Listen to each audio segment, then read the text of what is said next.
Welcome back to our continuing adventures on the Let's Defend platform. Today we are tackling underneath the security analyst path.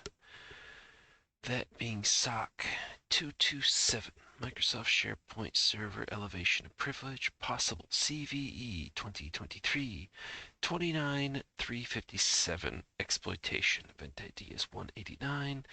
Type is Web Attack. And it is dated October 6, 2023, 8:05 p.m. or 20:05, if you more prefer the 24-hour clock. So let's see. We have something affecting the MS-SharePoint server from a 39.91.166.222. It's a GET request. Requested URL is /_API/web/site users. User agent python-request-2.28.1. Or trigger reason. This activity may be indicative of an attempt to exploit the CVE-2023-29357 vulnerability, which could potentially lead to unauthorized access and privilege escalation within the SharePoint server. So apparently this was a CVE that bubbled up. Was it June of 2023? Yeah, published.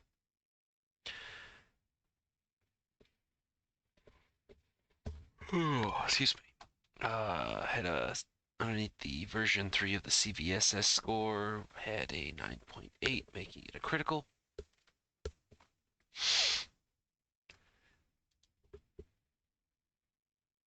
And I think it was patched in June as well. So patches are out for this, so effectively if you have SharePoint, then yes. Yep, security updates. So trying to find more about this.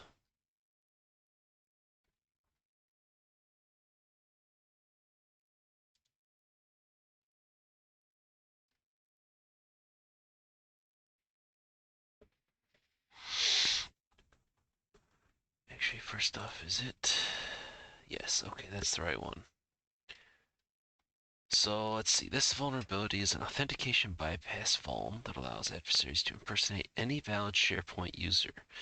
This vulnerability stems from the signature validation check used to verify JSON web tokens used for OAuth authentication.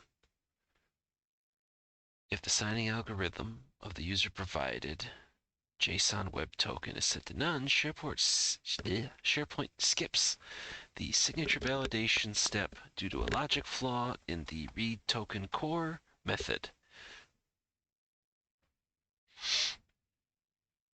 And then they go through to give an example of a spoof token used to impersonate the administrator user. So we can see basically starts out right there with algro or ALG, so I'm assuming algorithm, set to none.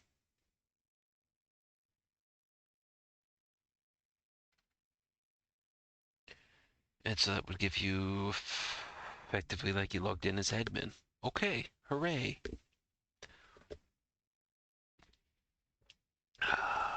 All the fun stuff. All the fun stuff.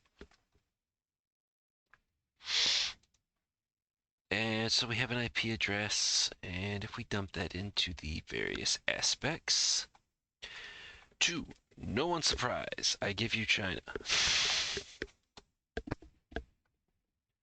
And apparently this thing does have a history of being a malicious IP address.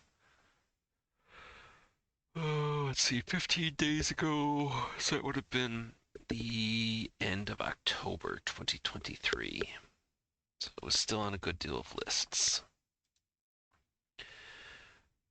Poor IP rep according to Talos, questionable web reputation. It's listed in 14 pulses for alien vaults, so this is definitely a known player. Most of these look like threat feeds. Things picked up off of honeynet or honeypots, honey nets, whatever the case is. And unfortunately, to no one's, at least not to my giant surprise, IBM X-Force Exchange doesn't have any sort of, or gives it the minimal risk of 1. If I remember correctly, it's 1 out of 10. 10 being the worst, and usually is painted a nice red.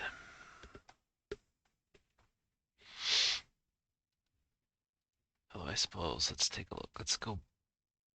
Yeah, that's not been updated, so they've obviously not seen anything for this. If we take a look at threat intelligence inside the platform, not outside, it does mark it as malicious October 9th, 2023. So a few days after we get the detection. And if we go through and take a look for, oops, that's not what I want. I just want that backbone IP from China. And it's the only 4 hits, and it looks like the only thing that it's touched has been, yeah, the SharePoint server. So let's see. Yep, site users 404, even though it was permitted. And a get. We got a 200. And I think the proof of concept code that was released, I believe, was written in Python. And then we get another 200. In the 1453, the 1071, what was the 404 in 1453? Current user, site users. Okay, so they whacked into one and pretty much got shot down with the 404 there, and then they were able to sit there and apparently get this to go for current user and site users, if I'm reading that right. You are also provided, since the activity was allowed, an IIS log file that you can effectively pull up and do what you're going to do in terms of analysis. Let me pull that up now. Yeah, it's fine. It'll just kind of sit centered. It's going to kind of cut into the webcam, but that's okay. I have searched through the log file for the 39.91.166.222 IP address, and I've got highlighted the only 3 hits that come through in the entirety of the log file. And there we can see the same portion for the time frame and the same aspect that we actually observed in the, what was it, log management window. So site users doing a 404, site users getting a 200, and then current user getting a 200, and then all with the Python -request /2.28.1 user agent.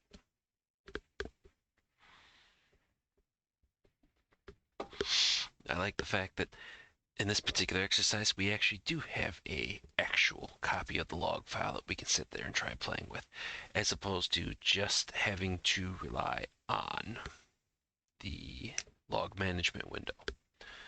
If this was more IR related, you would probably go through, you would check to see what you got on the perimeter, what would have been proxied, everything else like that. And then just out of an abundance of caution, you would have gone and remoted into the box and pulled down a copy of the log file itself.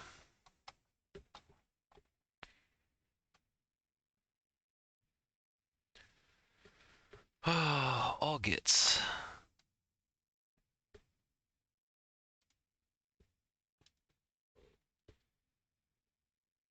Ooh, excuse me. Okay, so we've we've got all that.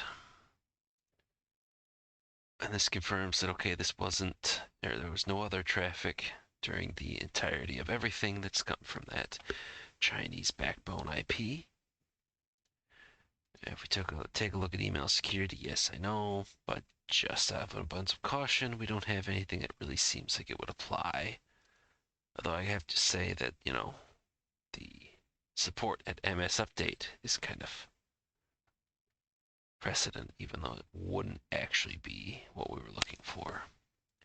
So if we take a look at endpoint security, we see primary users SP admin. It's a Windows Server 2019.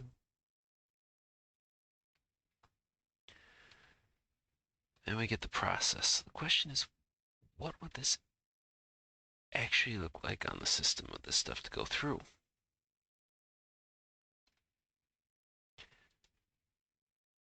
More so the fact that we would be looking at then anything. It is the 6th, right? Yes, 8:05 p.m. Which would mean we're looking for anything that would be 20:05. So we got 19. There's only 16 portions. Which means this entire aspect, none of these logs are going to apply for underneath endpoint.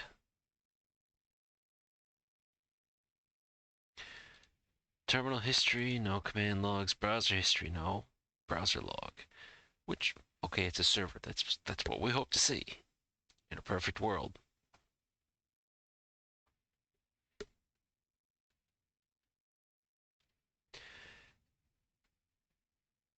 And then we get into this.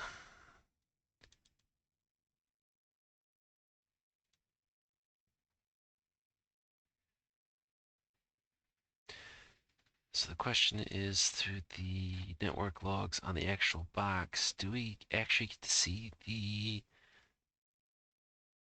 39? Was that actually recorded, or is it only...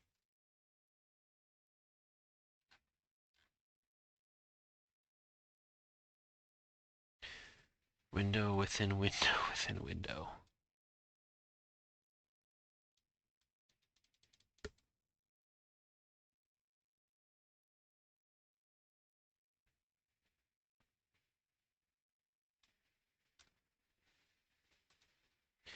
And that log file denotes that it should be 20:05:06.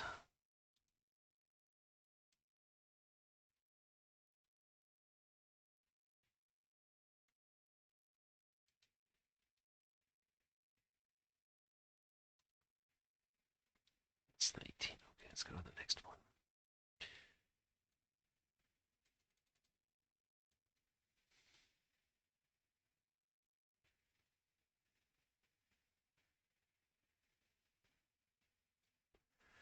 In the 06 part, 20:05:06, we get 99. So 39 dot is not found. So the endpoint doesn't seem to have recorded a connection from there.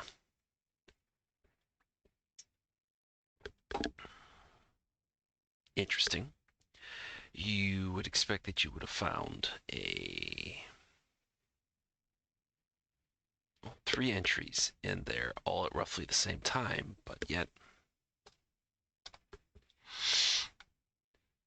I mean, these were all permitted, right? Permitted, permitted, permitted.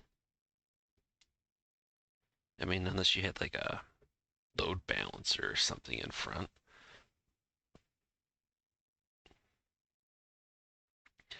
Where, okay, this might have been permitted, but maybe there's a, what's it called? MS-SharePoint server beta, alpha, 1, 2, 3, 4, 5.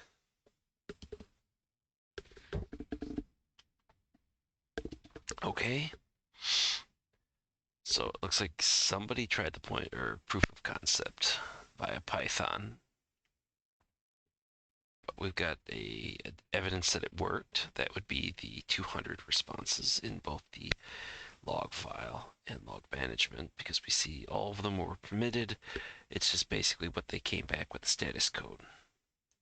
200s and 404.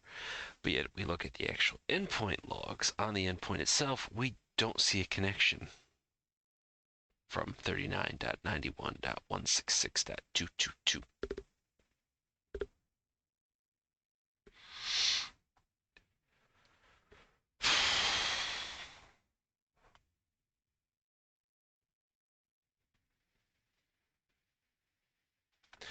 So I guess the other question would be, product SharePoint server 20. Okay, so I was gonna say, well, what if this only affected like 2016 or 2012 or some other version as opposed to just 2019? Or what if the server in question was like a 2022 or whatever to sit there and adjust? But no, yeah, Windows Server 2019.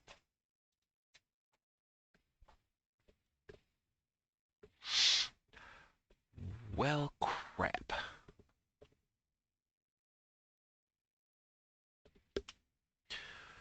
So that's the question. We're checking both boxes effectively, that it was effective and it wasn't effective.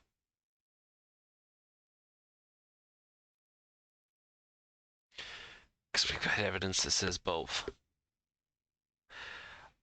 I'm going to assume more than likely that the endpoint logs could have been tampered with, as that's the system that's being affected.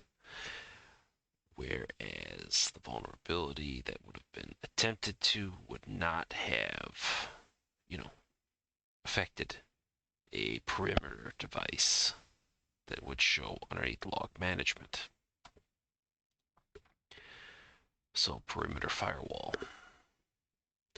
So I'm going to assume the worst, and we're just going to say that yes, that SharePoint server's been compromised. We don't have anything that's going in reverse though, but effectively they could have set up anything else from that point. So I guess that would be the other aspect. Bring in log management, switch it back to basic.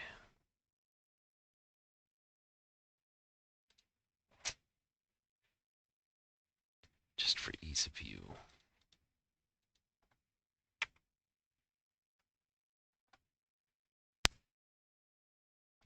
And then, how many results do we have? Just one page? 2 pages. All right, let's make sure that, okay, that's stuff that would have been before the event. So we take a look at the stuff the day of, and the only thing the day of would be the one from the China IP.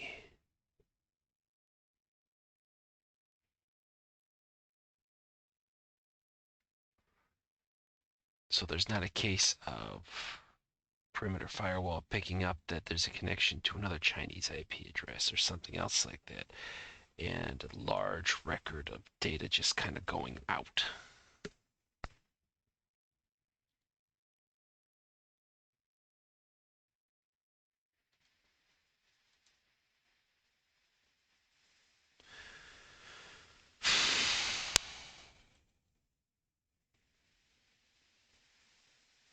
Although maybe I'm missing something on this.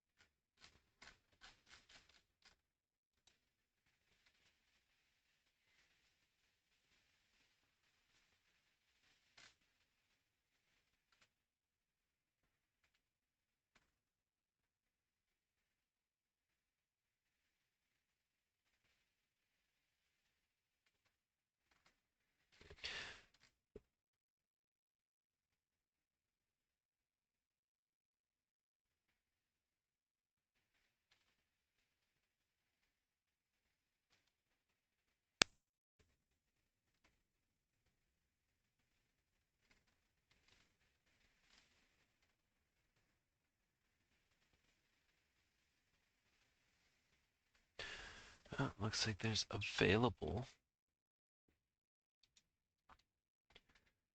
proof of concept code on GitHub. So the question, Python exploit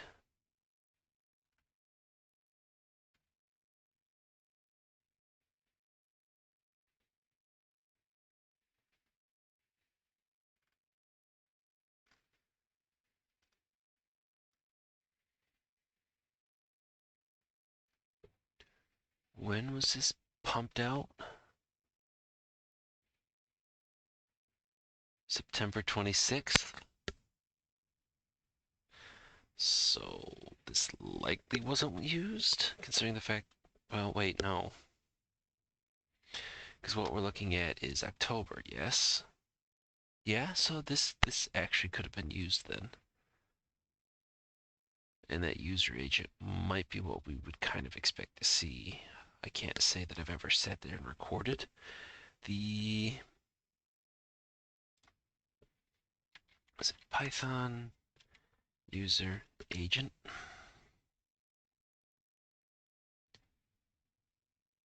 Let's just ask Google. Python's default user agent for requests is python-requests/x.y.z, where x.y.z represents the requests version. So the copy of whatever the local copy is. Okay, let's just go ahead and get added into this one. I'm sure.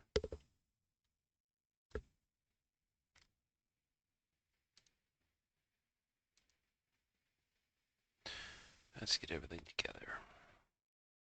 Start the playbook. Understand why.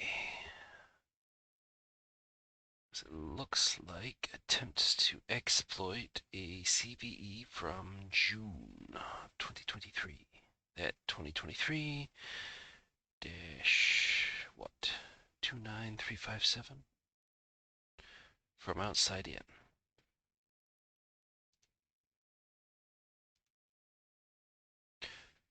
Yeah, looks malicious.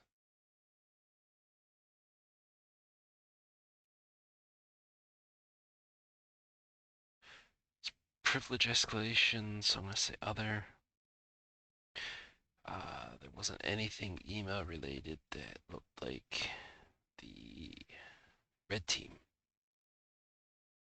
announcing that they were going to do anything, so not planned. This was Internet Company Network, since it's the Chinese IP in.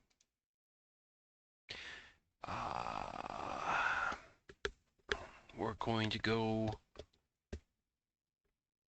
and say that it was successful, even though we do not see on the endpoint logs. Well, okay. We have the ISS log, which I'm assuming is going to be what we downloaded manually. So that would be considered an endpoint log. But from the console that Let's Defend provides, we don't have that when we take a look at the actual endpoint security section of.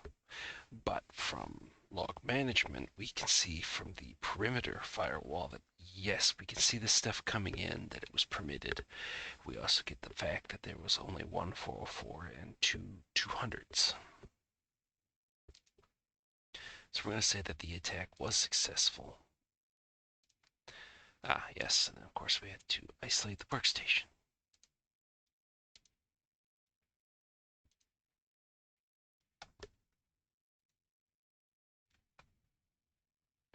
Okay, so we are going to have the IP address of the attacker. And then we're going to have, what, 2 URL addresses? So we've got the IP of the attacker. That's simple enough because that's the 39.91.166.222.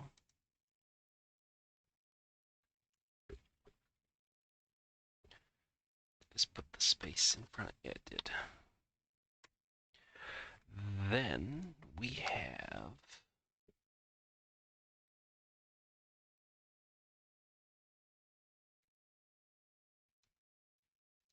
the requested URL.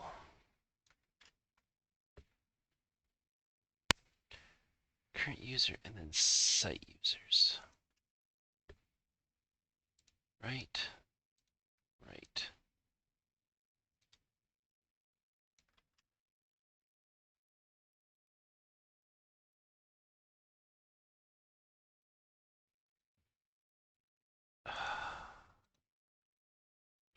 Malicious. Other. Not planned. Internet company. We're saying it was successful. Okay, apparently I need to do this over again. So IP address and then 2 URLs.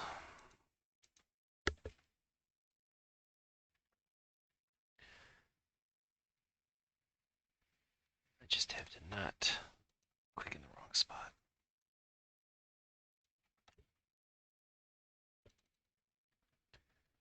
And then we grab the bad guy IP address. And so that's the attacker IP. And that's good there. Got all this stuff. 443.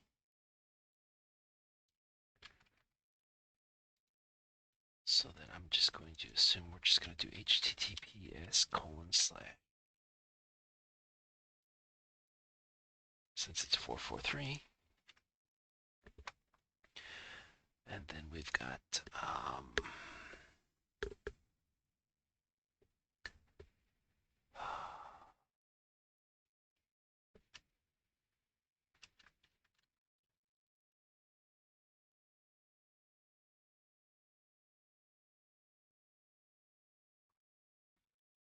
targeted URL. I like that more.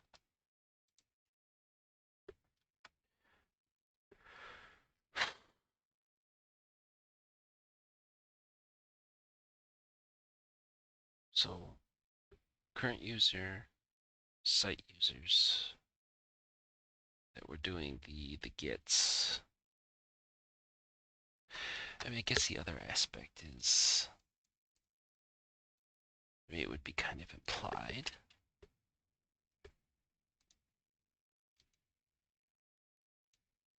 But what if we did, so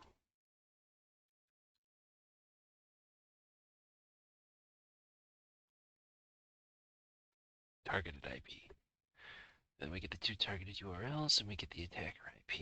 I mean, we don't have an MD5 of anything.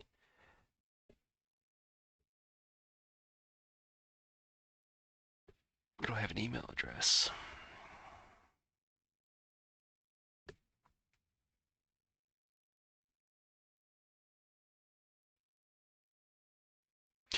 Yeah, I think that would be about it.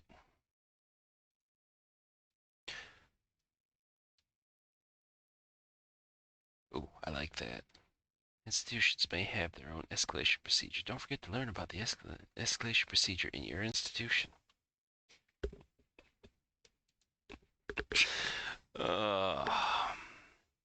Yeah, we would want this kicked up because they're going to want to sit there and start digging through for artifacts. This looks like this worked from everything that we have. Okay, now go forth and prove.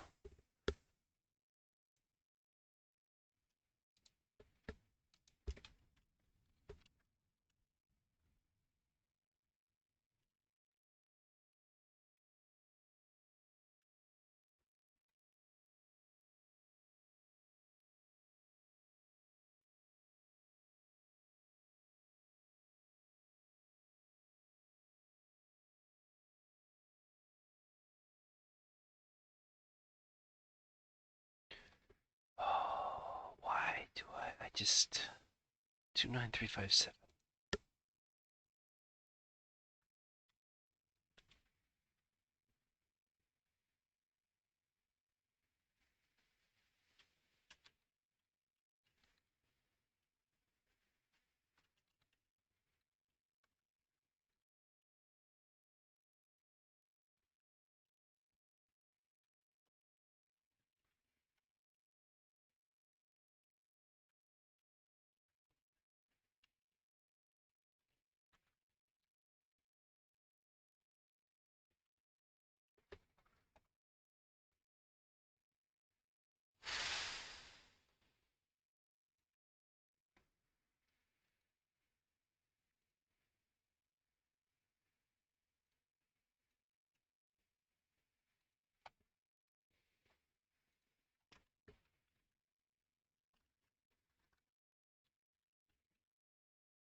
Finish the playbook.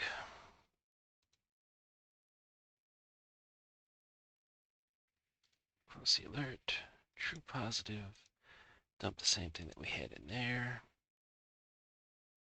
We get confetti. We start a 1-day streak. Apparently I get a new hunter badge for this account.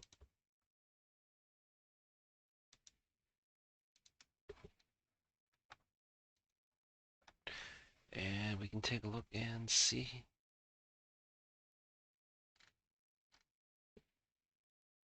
Did that record? You should not complete the playbook, but then apparently I did complete the playbook.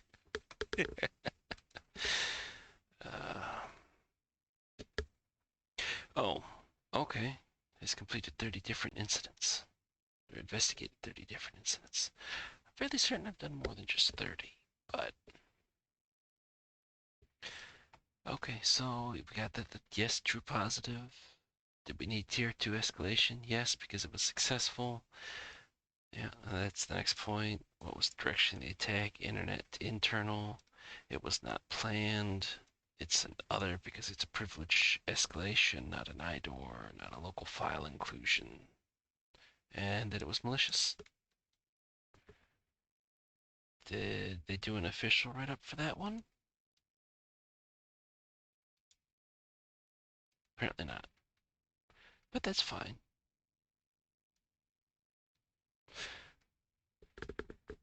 So in this particular case, took a gamble, and it apparently was the correct gamble.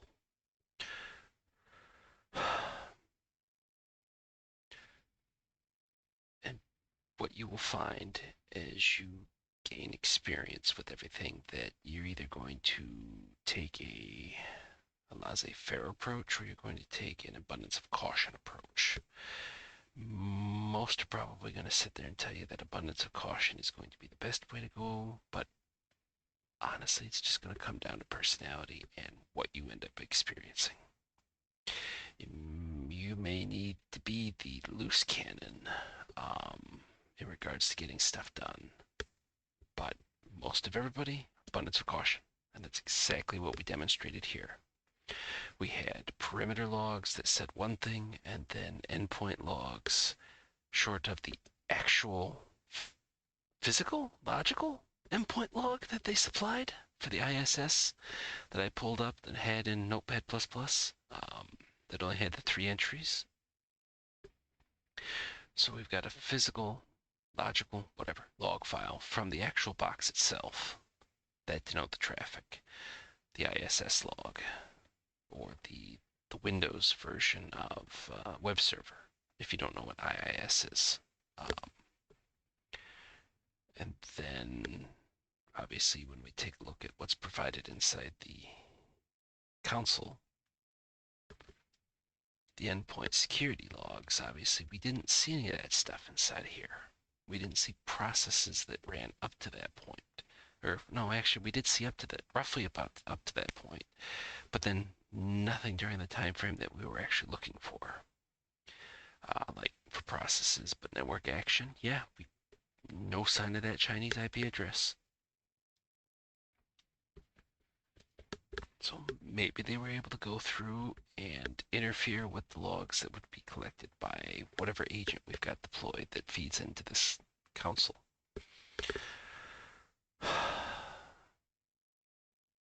Which, yeah, that by itself would be enough. Yeah, we need this kicked up to tier 2. Because if they manage to figure out a way to sit there and screw with the agents, everything else like that, then okay, one, we're going to probably need the vendor or whoever makes the agent to be made aware of this, so that way we can sit there and either the agent can be, upgraded, hardened. Maybe there's additional signal detection that we can sit there and create off of this. So maybe they're doing something unique to kill the agent or make it blind for a set period of time. Well, if we could sit there and actually see some sort of record of that, then we can set that to basically trigger an alarm of hey, there's something kind of screwball going on over here. You guys might want to get human intervention. But so there we go. You know, I just realized I never adjusted the text up top.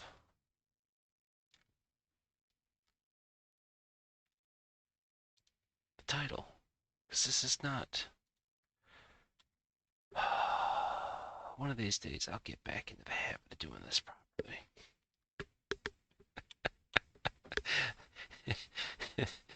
There, quick transition back in. It's been a while since I've done this. I've had my cup of coffee, but I am just tired. It's been a on-call week, and I can't say anything more than that. But okay, there. So that's corrected. So when it goes to actually generate a thing, I will just use at the ass end of this video for this particular point. But so this has been not whatever the old thing was, but SOC227 Microsoft SharePoint Server Elevation of Privilege Possible CVE-2023-29357 Exploitation for, oh, almost said it, November, no, October 6th, 2023, 20:05 on the 24-hour clock, or 8:05 if you prefer the 12. EventID 189, type web attack. Severity, critical. Although by this particular point, if they haven't been able to sit there and actually patch in roughly 4 months, that's kind of poor performance. Although I can't say much considering the fact that I've worked in previous orgs where they were closer to 6 to 9 months behind. Though I think the worst has been almost a full year, like 11, 12 months. The endpoint agents on that particular point were putting in the work. But all tales for SOC After Dark, when we could sit there and start, adult drinking. But yeah, so this was underneath the security analyst path, not incident responder. So obviously, if you're in the IR path, you're probably not going to find this. But anyways, enough waffling. And with that being said, I will see everyone in the next video.